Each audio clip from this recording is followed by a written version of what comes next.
et les exigences de l'administration du territoire, ça peut aller jusqu'à la dissolution. La dissolution, c'est simplement un retrait de leur agrément, c'est tout. Et on intervient même pour nommer les imams.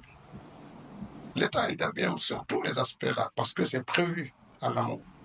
Et donc, que cette interrogation vienne de nos avocats, on peut voir ça comme une manière de semer la confusion, comme si c'était un abus d'autorité que l'État faisait.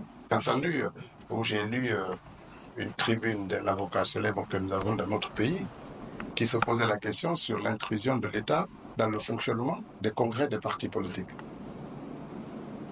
J'étais étonné. Moi, je vous invite à voir. Il n'y a pas d'espace, même dans les associations comme l'Organisation guinéenne des droits de l'homme, là, qui est une ONG.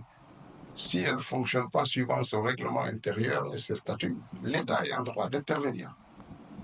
C'est ça un agrément. Il n'y a pas une structure qui se forme, même dans les associations religieuses, là.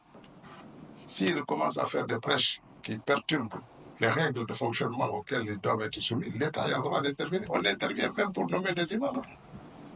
L'État intervient sur tous les aspects-là, parce que c'est prévu en amont.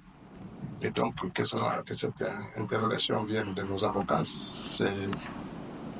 on peut voir ça comme une manière de semer la confusion, comme si c'était un abus d'autorité que l'État faisait.